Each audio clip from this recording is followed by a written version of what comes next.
বেশিরভাগ কৃষককেই পাট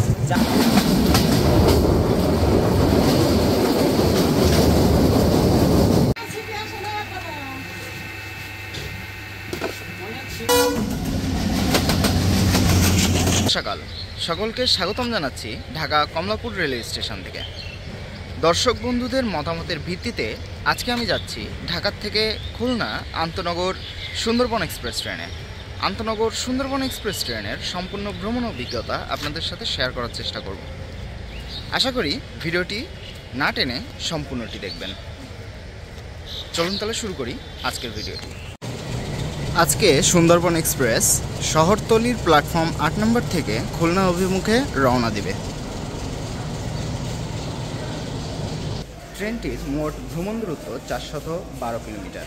এই ৪১২ কিলোমিটার পাড়ি দিতে তার সময় লাগে ৭ ঘন্টা ৩৫ মিনিট।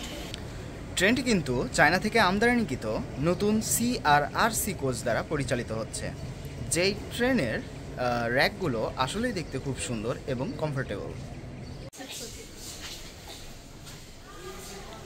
এটা হলো নন এসি কোচ।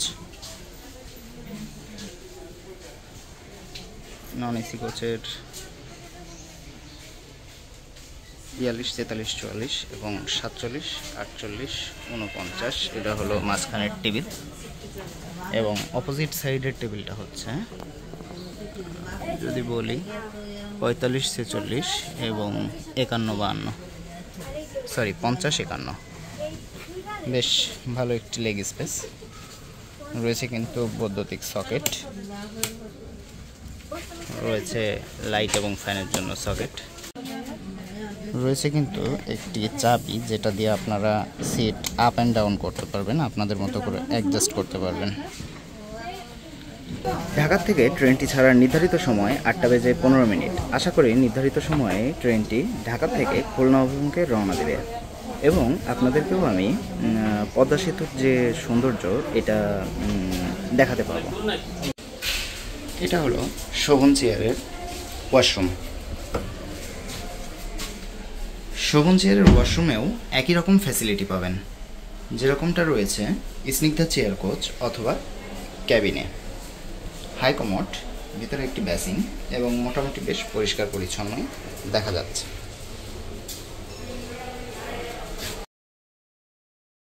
নির্ধারিত সময়ে অর্থাৎ ৮:১৫ আন্তনগর সুন্দরবন এক্সপ্রেস ট্রেন ঢাকা থেকে খুলনা অভিমুখে রওনা দিল।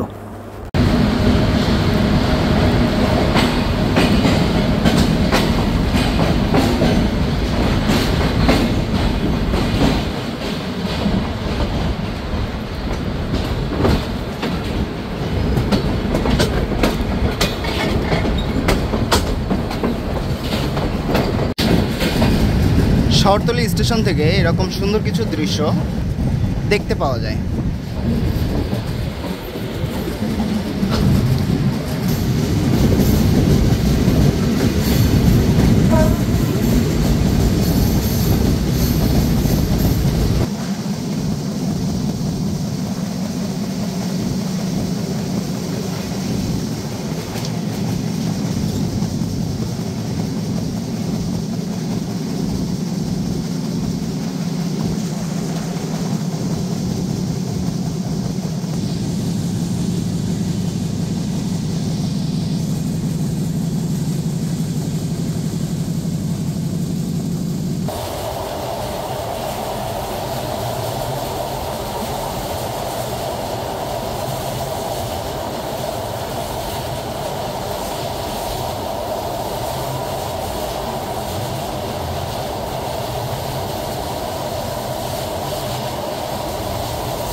প্রবেশ করছি স্বপ্নের পদ্মা সেতুতে, যেটা কিনা বাংলাদেশের বড় বড় মেগা প্রজেক্টগুলোর মধ্যে অন্যতম এবং এটি বাঙালির এবং বাংলাদেশের মানুষের একটি আবেগের জায়গা। কেননা এটা বাংলাদেশের নিজস্ব অর্থায়নে নির্মাণ করা হয়। এই পদ্মা সেতুতেই সর্বপ্রথম যাত্রীবাহী বাণিজ্যিকভাবে ট্রেন উদ্বোধন করা হয় এই সুন্দরবন এক্সপ্রেস দিয়েই।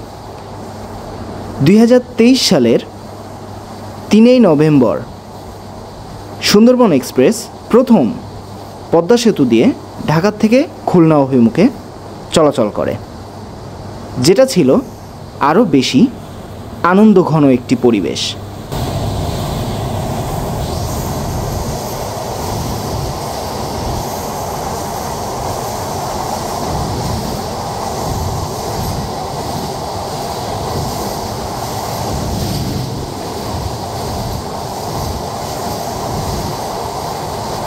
মোটামুটি সব যাত্রী চেষ্টা করছিল এই সময়টিকে তার ক্যামেরায় বন্দি করতে।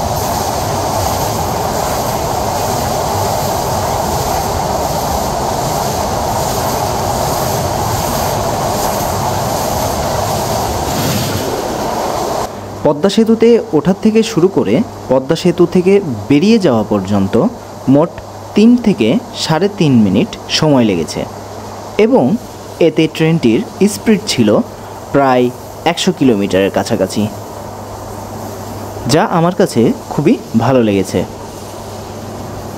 আশেপাশের দৃশ্যগুলো তো আরও বেশি মনোমুগ্ধকর ছিল।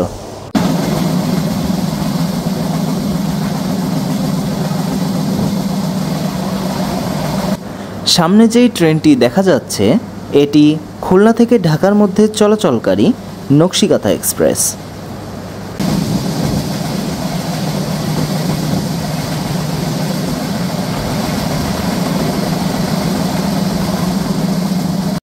এখান থেকে মূলত রেলওয়ের 2টি লাইন ভাগ হয়ে গিয়েছে, একটি ভাঙা ফরিদপুর রাজবাড়ী হয়ে পোড়াদা পর্যন্ত এবং অপরটি যেটা দেখা যাচ্ছে নতুন নির্মাণাধীন ভাঙা নড়াইল হয়ে খুলনার সাথে কানেক্ট করা হয়েছে, যার ফলে ঢাকা থেকে খুলনা প্রায় 3 ঘন্টায় পৌঁছানো সম্ভব। ইনশাল্লাহ এই প্রকল্পের কাজ শেষ হলে উদ্বোধনের দিনে আমি চেষ্টা করব আপনাদেরকে এই রুটের সৌন্দর্যগুলো তুলে ধরার। প্রবেশ করছি ট্রেনটির প্রথম স্টপেজ ভাঙা রেলওয়ে জংশন। ভাঙা রেলওয়ে জংশনে ছেড়ে যাওয়ার নির্ধারিত সময় 9:29। নির্ধারিত সময় থেকে আমরা প্রায় 15 মিনিট বিলম্বে ভাঙা রেলওয়ে স্টেশনে প্রবেশ করছি।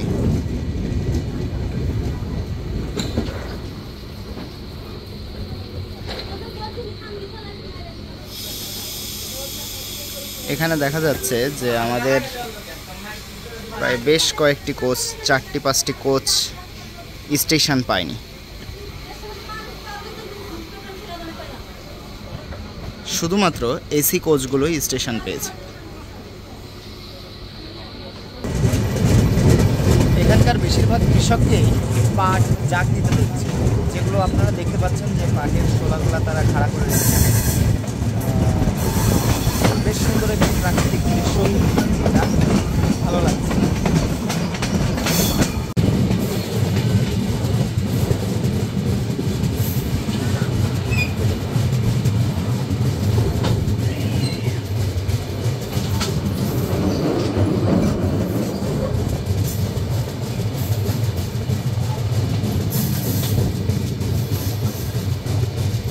ট্রেনটি যত সামনের দিকে অগ্রসর হচ্ছে আমিও ঠিক ততখানি বাংলার এই প্রকৃতির মায়ায় পড়ে যাচ্ছি। আমাদের এই বাংলাদেশ কতই না সুন্দর।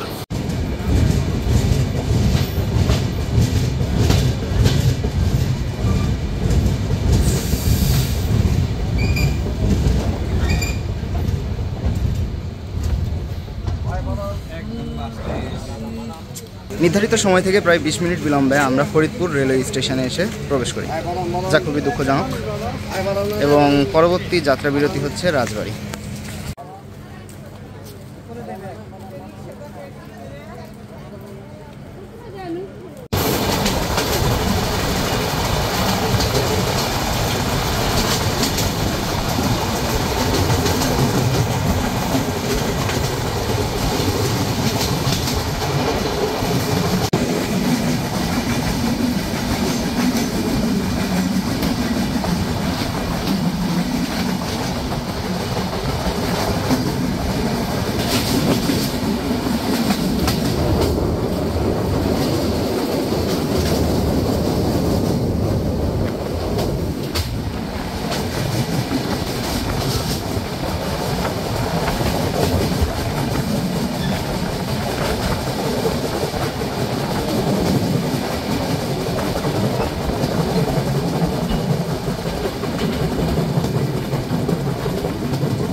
প্রবেশ করছি রেলের শহর নামে খ্যাত রাজবাড়িতে।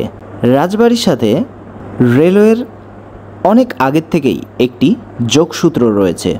বাংলাদেশে রেলওয়ে প্রবেশের পর থেকেই রাজবাড়ির সাথে রেলওয়ের কানেক্টিভিটি তৈরি করা হয়।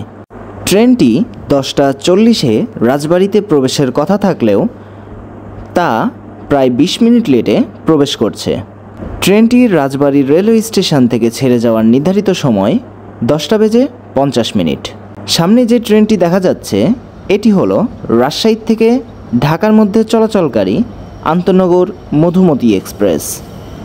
আন্তনগর মধুমতি এক্সপ্রেস নিয়ে এর আগেও আমার চ্যানেলে একটি ভিডিও রয়েছে, চাইলে দেখে নিতে পারেন। পরবর্তী যাত্রা বিরতি পাংশা, তারপরে রয়েছে কুষ্টিয়া কোর্ট এবং পরে রয়েছে বোরাদা রেলওয়ে জংশন। একটা জিনিস খুবই খারাপ লাগলো, সেটা ট্রেনটির যতগুলো বগি রয়েছে, অর্থাৎ মোট 13টি বগি রয়েছে, 13টি বগির ভিতরে প্রায় অধিকাংশ বগি 1, 2, 3, 4টা বগি স্টেশন পায়নি, অর্থাৎ স্টেশনের বাইরে অবস্থান করছে, যা যাত্রীদের জন্য খুবই অসুবিধাজনক। অপর দিক থেকে মধুমতি এক্সপ্রেস ঢাকার উদ্দেশ্যে ছেড়ে গেল।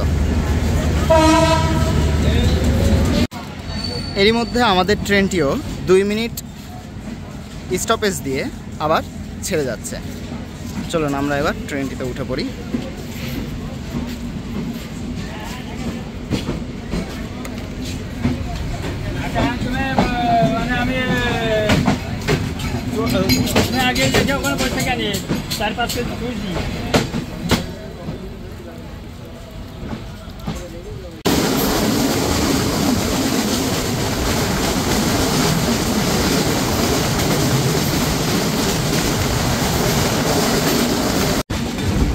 ইতিমধ্যে আমরা থ্রু পাস করে যাচ্ছি কালুখালী জংশন।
প্রায় আধা ঘন্টা লেটে আমরা পাংশা রেলওয়ে স্টেশনে এসে পৌঁছাই। পাংশা রেলওয়ে স্টেশন থেকে ছেড়ে যাওয়ার নির্ধারিত সময় 11:15।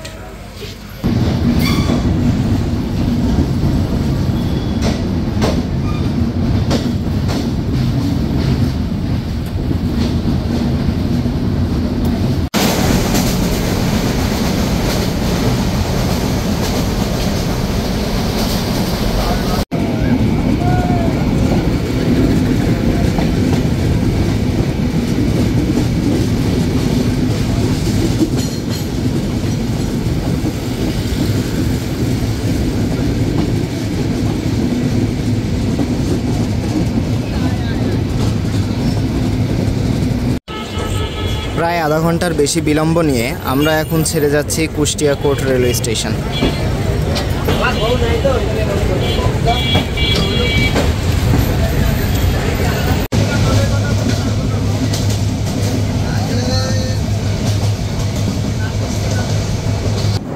ছেড়ে যাচ্ছি পোড়াদা রেলওয়ে জংশন।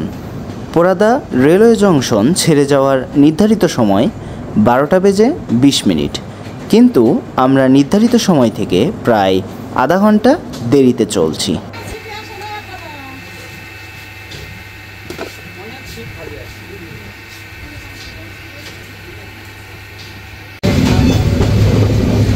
রেল ভ্রমণে যদি মুড়ি মাখা না খাই তাহলে হয়, এর জন্য নিলাম একটু মুড়ি মাখা।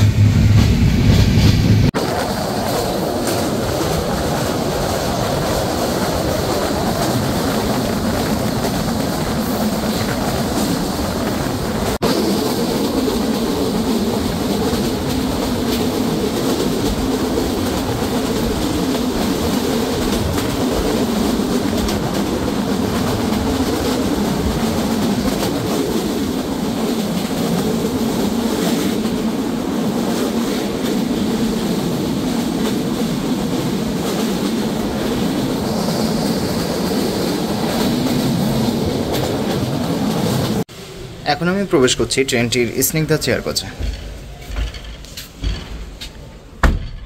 এটা হচ্ছে স্নিগ্ধা চেয়ার কোচ, এর সাথে অ্যাটাচ ফ্যানও দেখা যাচ্ছে। ঢাকা থেকে খুলনা অভিমুখে সিট নাম্বার 1 থেকে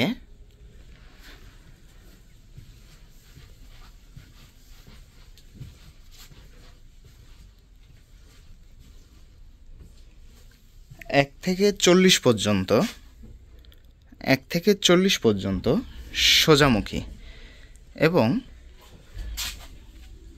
41 থেকে 80 পর্যন্ত উল্টামুখী। এখানে যে টেবিলটি দেখতে পাচ্ছেন, এই টেবিলের সিট নাম্বারটা আমি বলে দিচ্ছি, 36, 37, 38 এবং অপোজিটে হচ্ছে 41, 42, 43। অ্যান্ড এই যে এই পাশে যে 4 সিটের আছে, এটা হচ্ছে 39, 40 এবং 44, 45। এখানে আপনারা পাচ্ছেন একটি ফুড ট্রে,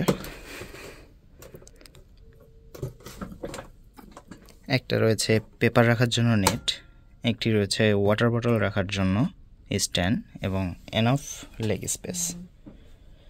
এখানে রয়েছে কি সিট ওঠানো এবং নামানোর জন্য, এবং বেশ পরিষ্কার পরিচ্ছন্ন। আমার কাছে এই স্নিগ্ধা চেয়ার কোচটি বেশ ভালো লেগেছে। এখন আমি আপনাদেরকে এর কেবিনগুলো একটু দেখাই। ফার্স্টে এটা হচ্ছে একটি ডাবল ক্যাবিন। ডাবল ক্যাবিনের সামনেই রয়েছে একটি টেবিল, যা বেশ সুন্দর লাগে দেখতে, এবং এক পাশে 4টি সিট এবং অপর পাশে 4টি সিট রয়েছে। সিট নাম্বারটা আপনাদেরকে যদি একটু বলে দিই, সিট নাম্বার 1, 2, 3, 4, এটা হচ্ছে ঢাকা থেকে খুলনা অভিমুখী সোজা, এবং সিট নাম্বার 5, 6, 7, 8 এইটা ঢাকা থেকে খুলনা অভিমুখী উল্টা। এটা যখন খুলনার থেকে ঢাকা অভিমুখে আসবে তখন এই ক্যাবিনটিতে 4টি বাথ থাকবে, আপার বাথ 2টা এবং লোয়ার বাথ 2টা। লোয়ার বাথের ভিতরে রয়েছে বাথ নাম্বার 1 যেটা নিচে, এবং বাথ নাম্বার 2 হচ্ছে ওপরে। দেন এই পাশেরটাই বাথ নাম্বার 3 যত সম্ভব নিচে হবে। বাথ নাম্বার 3 হচ্ছে নিচে, যেটা উঠে গেছে অবশ্য, কিন্তু এই যে উপরে দেখা যাচ্ছে বাথ নাম্বার 4, এটা হচ্ছে আপার। উপরেও কিন্তু চার্জ দেওয়ার জন্য পয়েন্ট রয়েছে, রয়েছে কিন্তু ফ্যানও, ওখানেও চার্জ দেওয়ার জন্য জায়গা রয়েছে, এবং রয়েছে কিন্তু নেট, লাইট এবং ফ্যানের জন্য এক্সট্রা করে সুইচ দেওয়া হয়েছে। এবং রয়েছে একটি ময়লা ফেলার জন্য ডাস্টবিন। আপনাদেরকে এবার একটি সিঙ্গেল ক্যাবিন দেখাই। এটা হলো সিঙ্গেল ক্যাবিন। এখানে সিট নাম্বার শো করা আছে, সিট নাম্বার 9, 10, 11, 12। এটা হচ্ছে একটি সিঙ্গেল ক্যাবিন। সিঙ্গেল ক্যাবিনটাও বেশ সুন্দর। আমার কাছে এই চাইনিজ কোচের ক্যাবিনগুলো বেশ সুন্দর লাগে দেখতে, বেশ কমফোর্টেবল। এখানেও রয়েছে ফ্যান এবং লাইট, অ্যাডজাস্ট করার জন্য সুইচ এবং বৈদ্যুতিক সকেট। বেশ সুন্দর পরিপাটি। আরও একটা জিনিস আপনাদেরকে দেখাই, যে এই দরজাটা লক করলে এই যে এইখানে একটি মিরর রয়েছে, যা বেশ সুন্দর। আর এই তো এইটি হলো সামনের স্পেসটুকু, যেটাও বেশ সুন্দর লাগে দেখতে। এই যে এটা হচ্ছে বাইরের অংশ টয়লেটের। সামনে একটি বেসিন রয়েছে, ছোট একটি বেসিন রয়েছে, তার সাথে আয়নাও রয়েছে। এবং এটা হচ্ছে ওয়াশরুম। ওয়াশরুমের ভেতরে রয়েছে কিন্তু একটি আয়না, রয়েছে একটি ছোট বেসিন, রয়েছে কিন্তু পর্যাপ্ত পরিমাণ টিস্যু এবং হাই কমোড। বেশ সুন্দর পরিষ্কার পরিচ্ছন্ন একটি টয়লেট। আর এখানে রয়েছে কিন্তু ফ্যান এবং লাইটের জন্য সুইচ। এই তো বেশ সুন্দর পরিপাটি। আসলে আপনাদেরকে দেখানোর জন্যই আগে ভিডিওটি করে রেখেছিলাম, যেন ভিডিওতে আপনারা সম্পূর্ণ ডিটেলসটি আসলে দেখতে পারেন। এর জন্য একটু অসুবিধা হয়েছে, যেমন পাওয়ার সাপ্লাইটা ছিল না। পাওয়ার সাপ্লাইটা না থাকার কারণে এখানে আমরা লাইট এবং ফ্যানটা আসলে ইউজ করে দেখাতে পারছি না। আশা করি এই জিনিসটা আপনারা বুঝতে পারবেন এবং এটা সম্পূর্ণ একটি ডিটেলস আপনারা বুঝতে পেরেছেন। আরও কিছু যদি আপনারা ডিটেলস জানতে চান তাহলে কমেন্ট বক্সে অবশ্যই কমেন্ট করতে পারেন।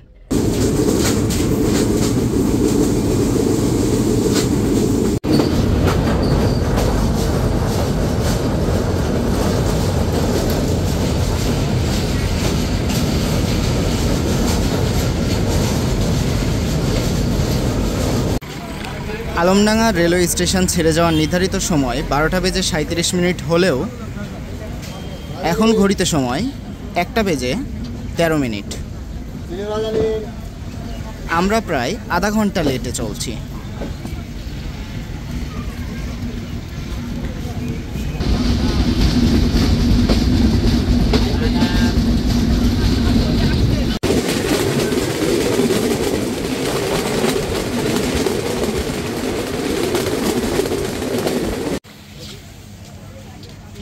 প্রায় 40 মিনিট লেটে আমরা এখন প্রবেশ করছি চুয়াডাঙ্গা রেলওয়ে স্টেশনে।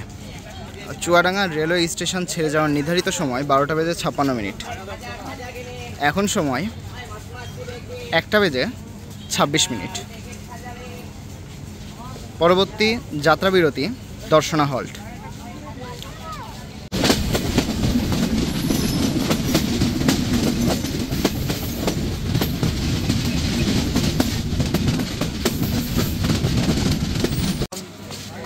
দর্শনা হল্ট রেলওয়ে স্টেশন ছেড়ে যাওয়ার নির্ধারিত সময় 1:24।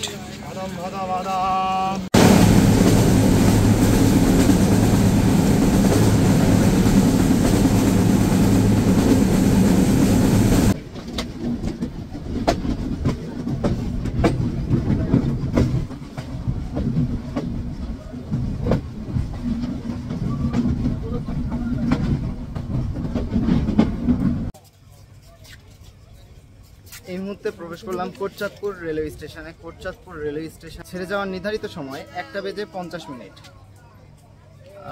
এখনও প্রায় 25 মিনিট লেটে আমাদের ট্রেনটি চলছে। পরবর্তী যাত্রা বিরতি মোবারকগঞ্জ।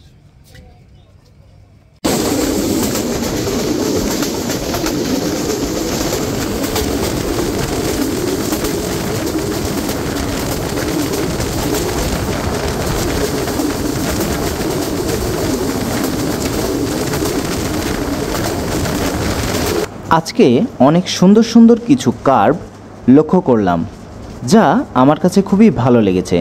আশা করি আপনাদেরও অনেক ভালো লেগেছে।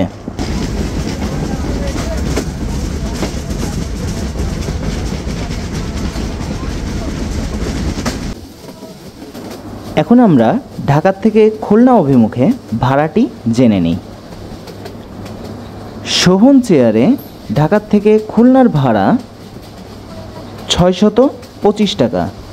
স্নিগ্ধা চেয়ার কোচে ভাড়া 1196 টাকা এবং ক্যাবিনে জনপ্রতি ভাড়া 1432 টাকা। অনলাইনে টিকিট কাটলে 20 টাকা চার্জ প্রযোজ্য। প্রবেশ করছি মোবারকগঞ্জ রেলওয়ে স্টেশনে। মোবারকগঞ্জ রেলওয়ে স্টেশন ছেড়ে যাওয়ার নির্ধারিত সময় 2টা বেজে 2 মিনিট। এখন ঘড়িতে সময় 2টা বেজে 26 মিনিট। ট্রেনটি প্রায় 20 মিনিট লেটে চলছে। যে গরম পড়ছে বাবা, গরম একটা দরকার। এদিকে সুন্দরবন এক্সপ্রেসের সাথে বেনাপোল এক্সপ্রেসের ক্রসিং হচ্ছে এই মোবারকগঞ্জেই।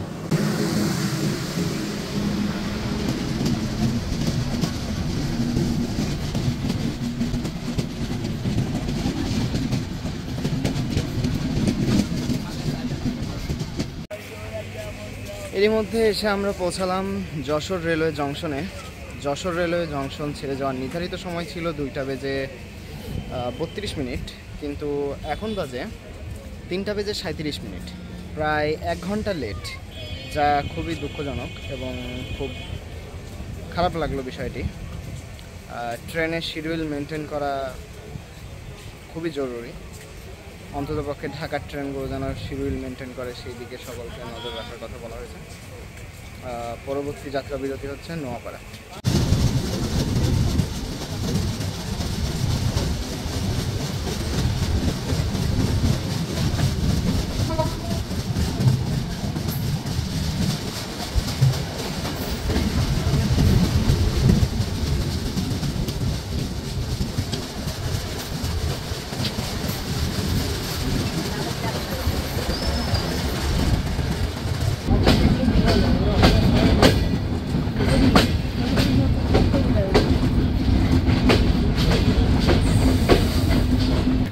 নোয়াপাড়া রেলওয়ে স্টেশন ছেড়ে যাওয়ার নির্ধারিত সময় ছিল 3টা বেজে 6 মিনিট, কিন্তু প্রায় ট্রেনটি 1 ঘন্টার বেশি লেট থাকায় এখন বাজে 4টা 12, প্রায় 1 ঘন্টার বেশি লেট।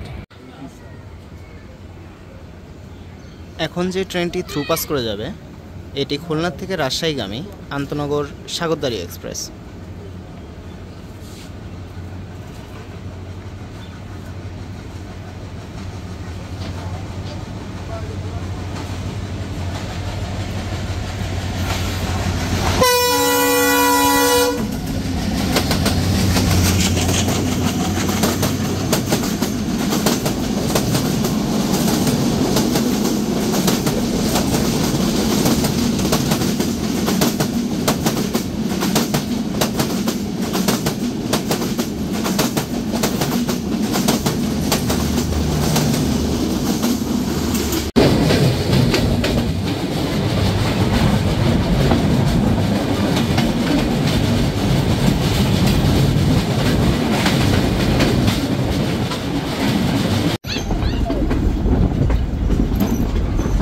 প্রায় 2 ঘন্টা বিলম্বে আমরা প্রবেশ করছি আমাদের শেষ গন্তব্যস্থল খুলনা রেলওয়ে স্টেশনে।